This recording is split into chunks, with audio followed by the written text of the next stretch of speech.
নমস্কার। ডাক্তার কাকলি ঘোষ দস্তিদারের পিতামহ যশেশ সান্যাল, তিনি আমার বাবার একমাত্র মামা। সেই সূত্রে কাকলি ঘোষ দস্তিদার তিনি আমার দিদি, কিন্তু তার সঙ্গে আমার রাজনৈতিক দূরত্ব আসমান জমিন। তা রাজনৈতিক দূরত্ব যাই থাক না কেন, রাজনীতির জায়গায়, ব্যক্তি সম্পর্কের জায়গায়।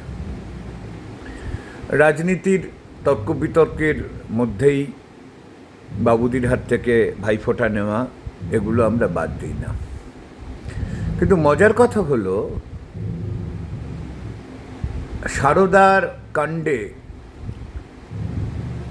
জেলের ভিতরে থাকা সারদার সমস্ত চুরিধারি জানতে পারা যাবে মমতা বন্দ্যোপাধ্যায়কে জেরা করলে। মমতা বন্দ্যোপাধ্যায় সারদার সমস্ত ধরনের অর্থনৈতিক কেলেঙ্কারির মূল উৎস, এবং ওই প্রিজন ভ্যান থেকে যে লোকটা নানা ধরনের কথা বলতো, আমি জানি না তার শিক্ষাগত যোগ্যতা কতটা। কেউ বলে 8 পাস, কেউ বলে সেন্ট জেভিয়ার্স না কোন কলেজের কি পাস, হতে পারে। ভালো, আমি তাকে আমি মনে করি সে বিরাট প্রাজ্ঞ। কিন্তু কথা হচ্ছে, আমার ভাগ্নে দিগু মানে ডাক্তার বৈদ্যনাথ ঘোষ দস্তিদার, তার রাজনৈতিক ধ্যান ধারণার সঙ্গে আমি সহমত নই। আমি বামপন্থী, আমি সিপিআইএমের সমর্থক। বামপন্থা আমার হৃদয়ে খোদাই করা আছে। কিন্তু তা সত্ত্বেও বলবো, কুণাল ঘোষের মতন লোকদের যে রাজনৈতিক সংস্কৃতি, সাংবাদিকতাকে পেশা করে মমতা বন্দ্যোপাধ্যায়ের তোষামোদী, এই ধরনের রাজনৈতিক সংস্কৃতির সঙ্গে আমি পরিচিত নই। একজন আপাদমস্তক বামপন্থী পরিবারের মানুষ হয়ে প্রফুল্লচন্দ্র সেনের কাছে যাওয়ার, তার সেবা করার, তার কাছে আসবার সৌভাগ্য আমি অর্জন করতে পেরেছিলাম।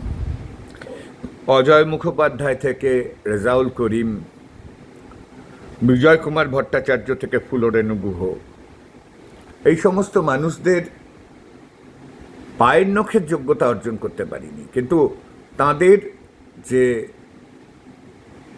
সততা, তাদের যে রাজনৈতিক নিষ্ঠা, সেগুলি আমার বামপন্থী যারা মাথার ওপরে আছেন, বিজয় মোদক, অমৃতেন্দু মুখার্জি, জ্যোতিবাবু তো বটেই, এই সমস্ত মানুষদের কাছ থেকে যা শিখেছি, যেটুকুনি দেখবার সুযোগ পেয়েছি, সেখানে আমার কাছে সবসময় মনে হয়েছে মানুষকে কোনো অবস্থাতেই লিঙ্গ,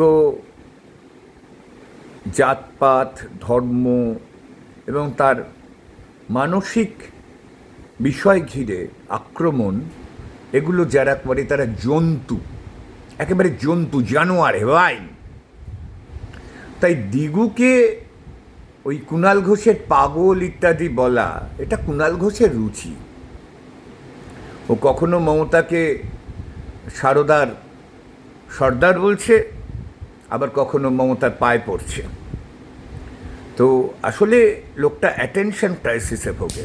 তো দিগুকে পাগল বলেছে, দিগুর শিক্ষাগত যোগ্যতার পায়ের নখের মতো যদি হতে পারত, তাহলে ও বুঝতে পারত অ্যাটেনশন ক্রাইসিস কাকে বলে।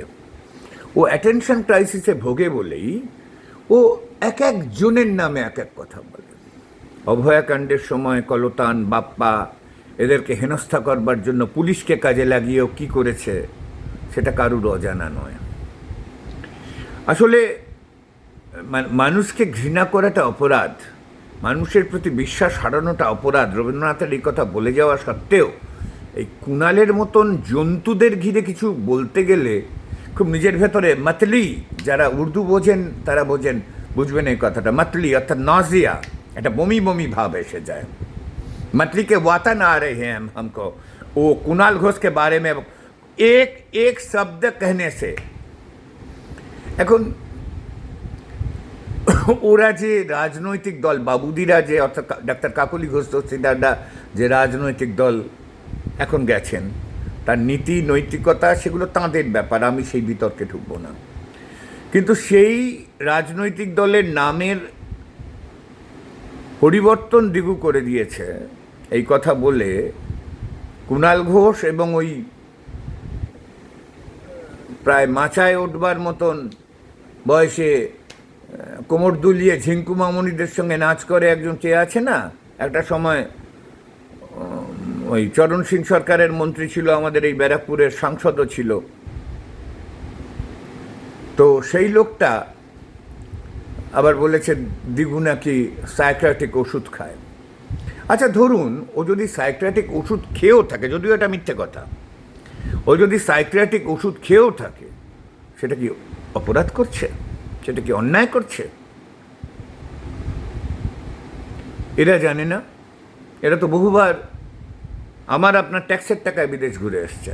আমি আপনি বিদেশ গেলে আমাদের কষ্টার্জিত টাকায় যাই, আর এরা তো ওই টি টেস্ট করতে করতে অনেকবার বিদেশ ঘুরে এসছেন। এরা জানেন না যে বিদেশে বেশিরভাগ সচেতন নাগরিক বছরে অন্তত কমপক্ষে দুবার কাউন্সেলিং করেন, সেলফ কাউন্সেলিং করেন, কাউন্সিলরদের কাছে গিয়ে কাউন্সেলিং করেন, সাইকিয়াট্রিস্টদের হেল্প নেন।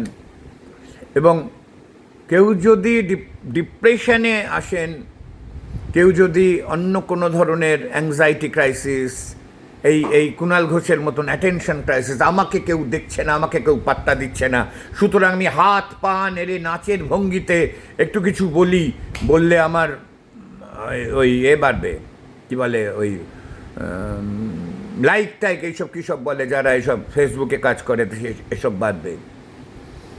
তো আমি বলি একটা কথা, সৌগত রায় বয়স তো কম হলো না, কীর্তি তো কম করেননি, ফার্স্ট হ্যান্ড সেকেন্ড হ্যান্ড নিয়ে তো কীর্তি কম করেননি। নিজের কার্যত নাতির বয়সী দিগুকে নিয়ে বলতে গিয়ে আগে ভাবুন তো আপনি নিজে কি কি ওষুধ খান, আপনি নিজে কি কি ওষুধ খান সেটা কিন্তু লোকেদের জানতে বাকি নেই। তাই কোনো মানুষ যদি যেটা দিগু করে না, দিগু কোনো রকম সাইকিয়াট্রিক পেশেন্ট নয়, তার সঙ্গে রাজনীতিগতভাবে আসমান জমিন ফারাক হয়ে আমি আমার নিজের ভাগ্নের সম্বন্ধে গ্যারেন্টি দিয়ে বলছি, ও কোনো ধরনের মানসিক অসুস্থতা নেই। এবং সৌগতবাবু, দিগু কিন্তু আপনাদের তৃণমূলের আমলের ডাক্তার নয়, আমাদের বামফ্রন্টের আমলের ডাক্তার। রীতিমতো লড়ে জয়েন্ট দিয়ে পরীক্ষা দিয়ে নিজের যোগ্যতা প্রমাণ করেছে। তাই দিগু যখন একটা সমাজ কল্যাণমূলক ট্রাস্টের কথা ঘোষণা করে, ট্রাস্ট বোঝেন? আপনাদের তো কোনো ট্রাস্ট নেই। চরণ সিং থেকে মোরারজি দেশাই থেকে চরণ সিং থেকে কংগ্রেস থেকে বিজেপি, তৃণমূলে এসে বিজেপির সঙ্গে ঘর করা, আবার তৃণমূল, আবার চাইলে সব কিছু হয়ে যেতে পারেন আপনারা। এই কুণাল ঘোষও যেমন কাল মমতা খারাপ, আজ মমতা ভালো, কাল মমতা যেরকম আজ বাজপেয়ী ভালো, কাল আডবাণীজি খারাপ, তো পরশু নরেন্দ্র মোদী খারাপ ভালো, তো আজকে অমিত শাহজি খারাপ। এই যে ওদের যে ট্র্যাডিশন, এই ট্র্যাডিশনের রাজনীতির একেবারে সাড়ে সর্বনাশ করে দেওয়ার আপনাদের যে রাজনীতি, সেই ট্রাস্টের জায়গায় দিগু যেটা করবার চেষ্টা করছে, ও দলিত, পিছড়ে বর্গ, সংখ্যালঘু মানুষ ও বেগম রোকেয়ার ছবি, জ্যোতিবা ফুলের ছবি, মৌলানা আজাদের ছবি রেখে কাজ করছে। বিজেপি পরিমণ্ডলে গিয়ে যারা মৌলানা আজাদের কথা বুক ফুটে বলতে পারছে, জ্যোতিবা ফুলের কথা বুক ফুটে বলতে পারছে, বেগম রোকেয়ার কথা মুখ ফুটে বলতে পারছে, আমি একজন হার্ডকোর বামপন্থী হয়ে আমি তাদের সালাম করি, আমি তাদের প্রণাম করি, যদিও জানি না তারা কতদিন এই কথা বলে উঠতে পারবেন। তা এই একটা অছি পরিষদ তৈরি করা আর তার সঙ্গে যদি কোনো অবস্থাতে তার তার মায়ের কি রাজনৈতিক দল, তার কোনো নামের সাযুজ্য থাকা, এটুকুনিও বোঝবার মতো সৌগতবাবু, কুণালবাবু আপনাদের মেধা নেই? ও নাটকবাজি, জোকারবাজি তো অনেক করছেন কুণালবাবু। একটু বুদ্ধি লাগিয়ে ভাবুন, একটু বুদ্ধি লাগিয়ে ভাবুন। আপনার কুণালবাবু, আপনার পুত্র কৃতিত্বের সঙ্গে ডক্টরেট হয়েছেন, তাকে আমি স্নেহ জানাই, তাকে আমি অভিনন্দন জানাই। আপনার সঙ্গে আমার রাজনৈতিক বিরোধ থাকতে পারে, আপনার পুত্র তো, সেও আমার পুত্র সম, আমি তাকে স্নেহ জানাবো, শুভেচ্ছা জানাবো, অভিনন্দন জানাবো। দিগুও আপনার সন্তান তুল্য, মনটাকে উদার করুন। ওই মমতা বন্দ্যোপাধ্যায়ের তৈরি করে দেওয়া বিতত বিতংশ, মানেটা বোঝেন, বিস্তৃত ফাঁদ, তাতে পড়ে ট্রাস্ট আর রাজনৈতিক দল দুটোকে একসাথে মিলিয়ে ফেলে কিছু বসংবদ সাংবাদিকদের দিয়ে বাবুদিকে নিয়ে মজা করা, দিগুকে নিয়ে মজা করা, এগুলো করে আপনারা ওই প্রেমেন মিত্তিরের গলির ওই ভদ্রমহিলাকে তার কোনো ধরনের পলিটিক্যাল রেজারেকশন করতে পারবেন না। ভালো থাকুন কুণালবাবু, ভালো থাকুন সৌগত রায়, আপনারা মানসিকভাবে সুস্থ থাকুন। কাউকে পাগল বলবার আগে নিজেদের পাগুলো গোল কিনা, না সোজা চওড়া বেঁটে, একটু দেখে নিন। আর সৌগতবাবু একটু ভাবুন, আবার তুমি এসেছিলে পরশু, কাল কেন আসনি, তুমি কি তবে বন্ধু কাল ভালোবাসনি? পারবেন গাইতে ঝিঙ্কুদের সঙ্গে? চলুন গাওয়া যাক, নাচা যাক। আপনার নাচে কিন্তু কোমরটা সেভাবে হেলে না, জানেন তো। নাচটা সৌগতবাবু ভালো শিখতে পারেননি। আর ওই যে ওই ভোঁদরটা আপনার সঙ্গে হাত তুলে হিল্লি হিল্লি করছিল, ওই ভোঁদরটা কোথায় গেছে কে জানে? চিনতে পারছেন ভোঁদরটাকে?